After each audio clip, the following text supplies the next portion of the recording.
Le Far West investit la médiathèque des 4 vents du Loro-Botro. Animation, indien, cow-boy, musique et danse avec bien entendu l'incontournable danse country présentée par l'association larousienne West Calamity, proposant de l'initiation pour enfants et adultes.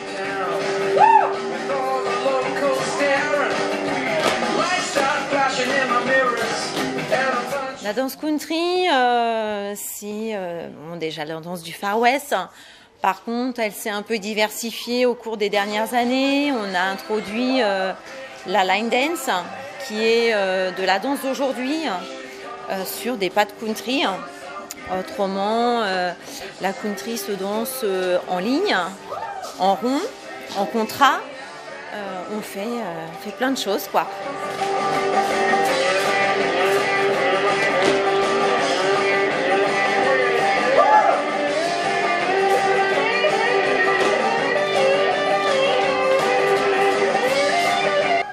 L'association West Calamity existe maintenant depuis 8 ans. On fait des sorties, on anime, comme aujourd'hui, pour des enfants, des kermesses. On fait plein de sorties. On est une quinzaine dans l'association, un bon petit groupe. On est là surtout pour l'ambiance familiale et la convivialité, quoi. Et bonne humeur. Et on est là pour le plaisir.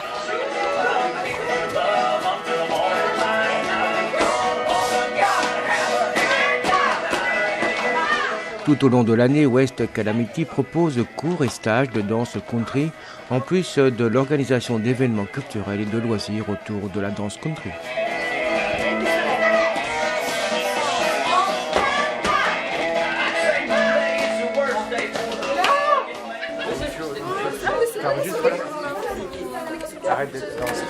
Le collège Rosa Parks de Clisson sort des sentiers battus en proposant aux élèves en classe média de s'initier de manière pratique, de travailler l'information.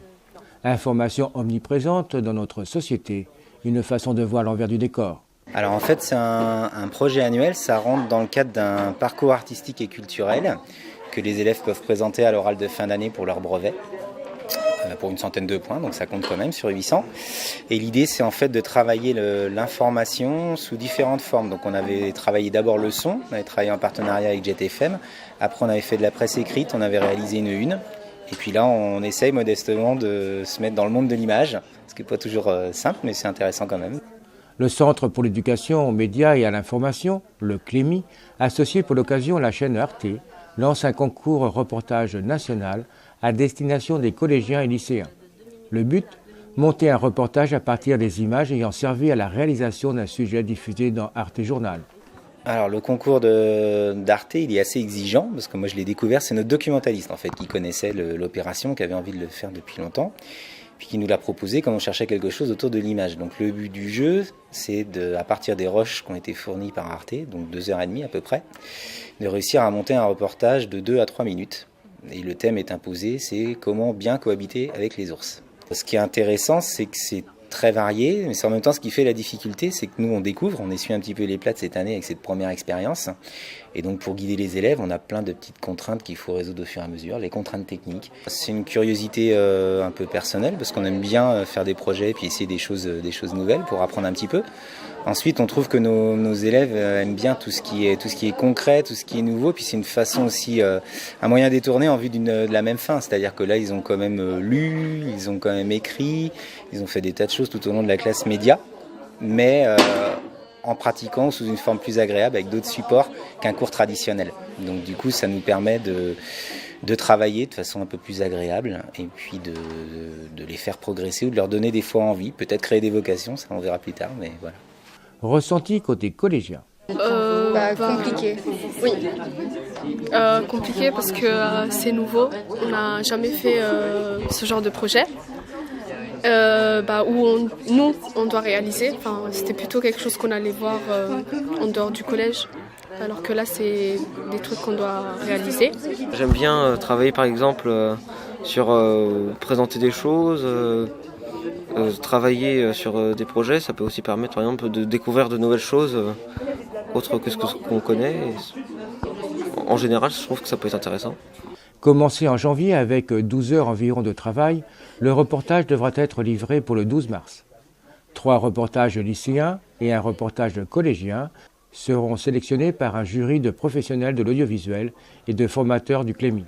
Les équipes lauréates seront invitées à se rendre à Strasbourg dans les locaux d'Arte et les reportages primés seront diffusés sur le site du Clémy.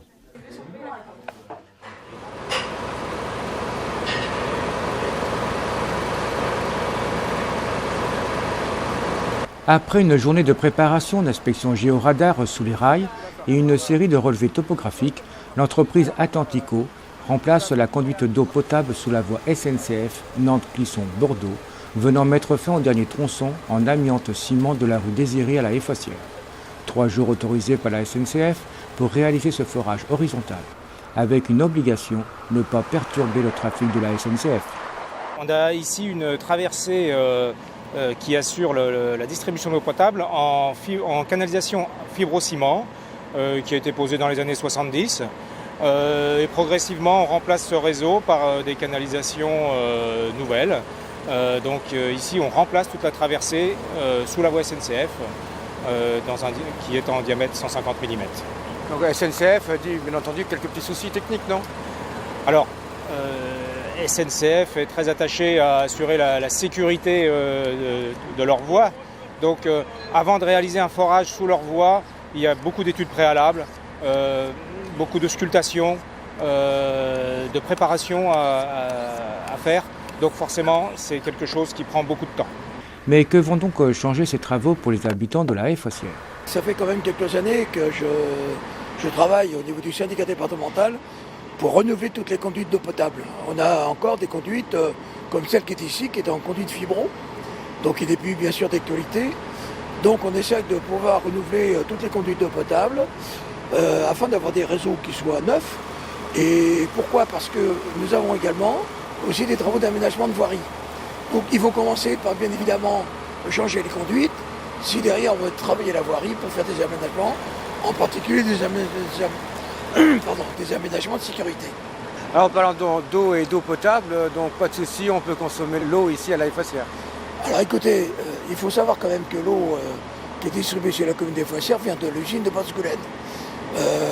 L'eau brute de Bosquelaine et l'eau qui est ensuite brute traitée est une des meilleures eaux de France. Elle est reconnue en tant que telle.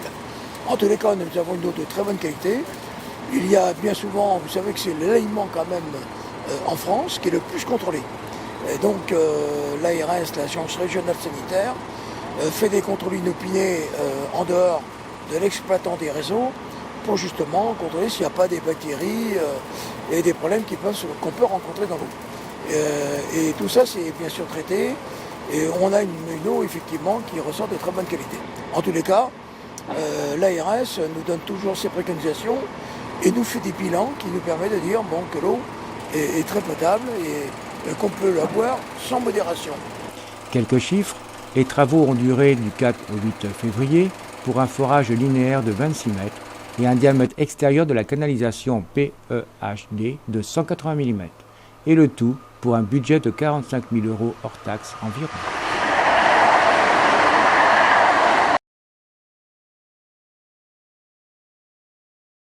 La galerie d'art Le Sous-Marin Jaune, située rue des Halles à Clisson, nous propose une nouvelle exposition, sensiblement différente des dernières. Explication.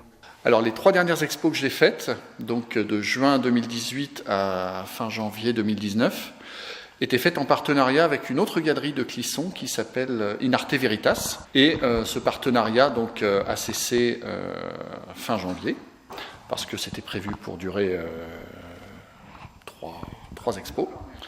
Et j'ai retrouvé donc dans cette expo des artistes que j'ai déjà exposés. Donc ce sont des nouvelles œuvres d'artistes que je connaissais d'abord et que j'avais déjà exposés. 5 artistes présents, 3 peintres et 2 sculpteurs. Des artistes que je connais bien, à qui je fais toute confiance par rapport à la qualité de leur travail et qui ont bien voulu me faire confiance aussi pour me donner de nouvelles toiles ou de nouvelles œuvres. Et puis, il y a juste une artiste que j'avais jamais exposée jusqu'à présent, donc c'est Anne qui fait les sculptures en raku. Et là, ça a été une rencontre d'abord par Internet, et puis on s'y rencontrait, et puis elle m'a confié 5 sculptures. Une exposition qui ressemble plus aux responsables, mais abstrait ou figuratif? Alors, plutôt figuratif. Mais j'aime bien quand il y a quand même un élément de rêve dans les toiles ou même dans les sculptures. Ouais. Donc c'est-à-dire que c'est soit des éléments comme la toile qui est derrière moi, où on a par exemple une ville, donc on voit clairement que c'est un paysage urbain, mais il y a une partie imaginaire où on peut se projeter, chacun en fonction du rêve qu'on a ou de ce qu'on a dans la tête, pour imaginer différentes choses. Et 2 personnes ne vont pas voir exactement la même chose. Et c'est ça que j'aime bien dans la peinture, c'est que on peut, en voyant la même chose, se la représenter différemment. Et se dire, tiens, moi je vois plutôt ça, toi tu vois plutôt ça. Et c'est ça que j'aime bien dans le choix des artistes, c'est que souvent, il y a une partie où on se dit, c'est clairement une ville, mais en même temps, cette ville... pour moi, je la vois dans l'espace, je la vois en Italie, je la vois, je ne sais pas, n'importe quoi, en apesanteur dans mes rêves. Voilà. Et j'aime bien ce côté où chacun peut interpréter un petit peu ce qu'il voit. Donc c'est un petit peu ça mon choix d'artiste, c'est qu'en fonction de ce qu'on voit, on peut se mettre dans son propre imaginaire. Une exposition qui fait ressortir les émotions donc. Elle se situe rue des Halles à Clisson, à la galerie du Sous-Marin Jaune.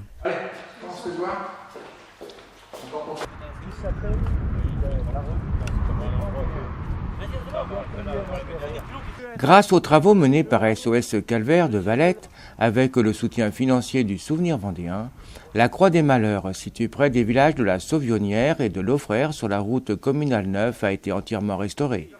La Croix des Malheurs, principal lieu de mémoire des guerres de Vendée à Valette.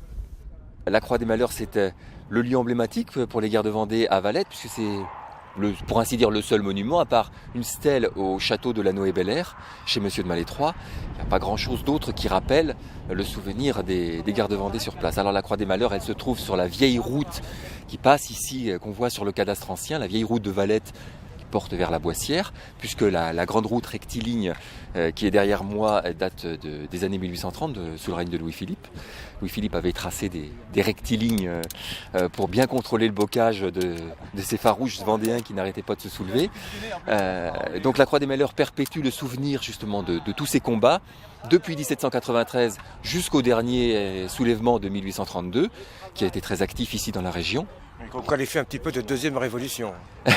En somme, il y a eu 5 guerres de Vendée, pour tout dire. Et à chaque fois, les gars de Valette ont pris les armes, se sont soulevés. Et donc, tout ce qu'ils ont supporté, les combats qu'ils ont menés, les massacres auxquels ils ont été confrontés, se sont perpétués dans ce souvenir de la Croix des Malheurs. C'est pour ça qu'elle porte ce nom.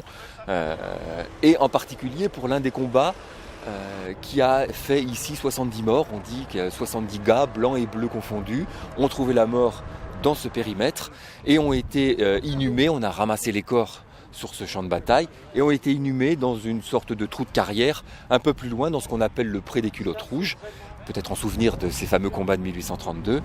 Ils reposent encore justement dans cette fosse sous un plan d'eau.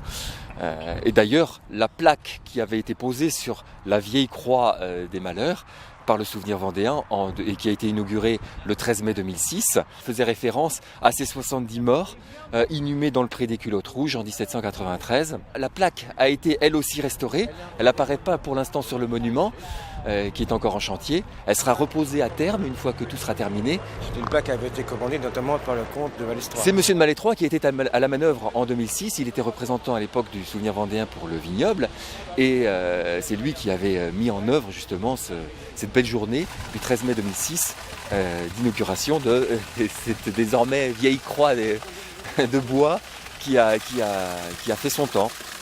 Plus que la restauration et la pose de la plaque du souvenir et l'inauguration de cette nouvelle croix des Malheurs.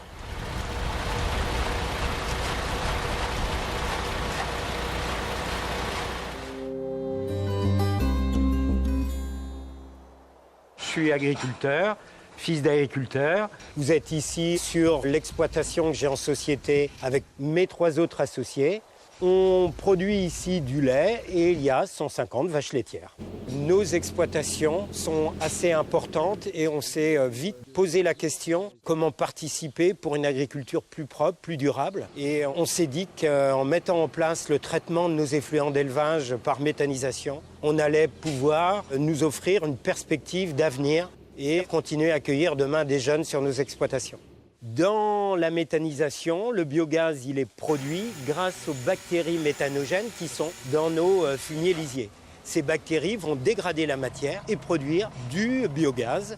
Ce gaz renouvelable, on va l'épurer pour ne garder que le méthane qui va être injecté dans le réseau de ville. Et de là, il va servir à chauffer les habitants, mais aussi, depuis 6 mois, à faire rouler des véhicules et des camions. Ce carburant est plus propre, il y a quasiment plus de particules fines. Et enfin, sur notre station, il est 30% moins cher que l'essence. Produire du gaz renouvelable à partir de nos déchets, ça porte une image positive pour nous agriculteurs et montre la place qu'on veut prendre dans la protection de l'environnement.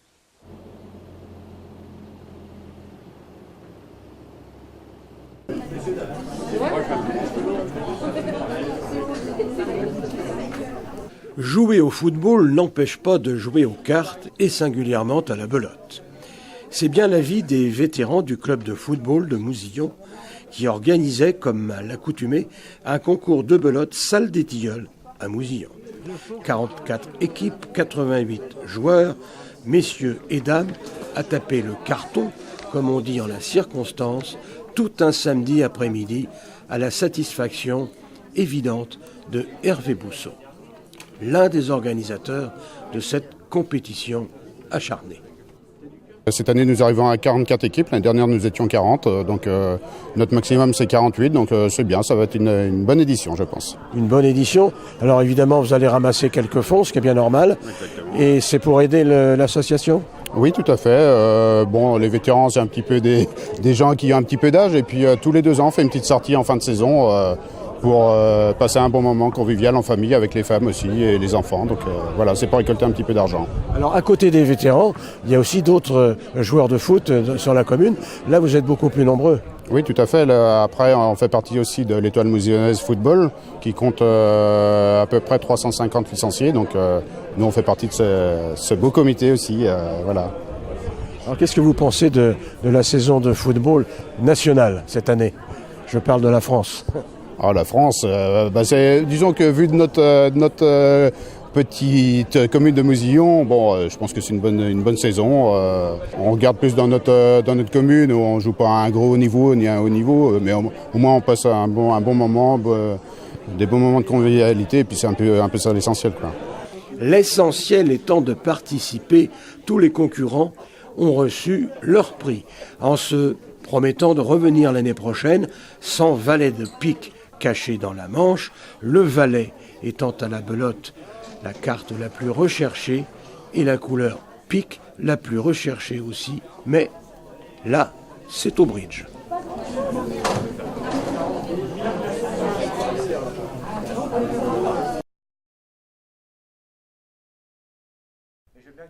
Une belle consécration pour l'Office de tourisme du vignoble de Nantes. Toute l'équipe a reçu le Bacchus, dans la catégorie « La promotion de l'onotourisme », le 5 février à Angers par Destination Angers sur le Salon des Vins de Loire. Eh bien oui, nous avons eu la joie lors du dernier Salon des Vins de Loire qui s'est tenu la semaine dernière d'avoir été couronné avec succès et d'être lauréat du Bacchus qui était un nouveau trophée qui a été fait pour la valorisation des acteurs de l'onotourisme sur les Pays de Loire. Et nous avons gagné dans la catégorie promotion de l'onotourisme, et particulièrement ce que nous faisons autour des Muscadets Tours, que nous accompagnons depuis 8 ans maintenant sur l'Office de tourisme du vignoble de Nantes. Et notre opération a été couronnée de succès. Il y avait 65 candidats présents, 65 projets présents, et nous avons gagné. nous avons été lauréats de ce beau Bacchus que j'ai à mes côtés ici, qui est tout à fait remarquable et qui récompense l'équipe qui travaille en fait sur les Muscats des Tours. Donc aujourd'hui, ces Muscats des Tours qui ont été récompensés, c'est donc la 8e année qu'ils se dérouleront cette année au premier week-end d'octobre prochain. Donc en fait l'objectif c'est toujours de faire mieux connaître en fait tous les savoir-faire locaux viticoles bien entendu, puisque ça se porte dans le nom de l'Office de tourisme, le vignoble. Mais depuis 3 ans maintenant nous sommes associés également avec la Fédération des maraîchers qui sont également un élément économique très important.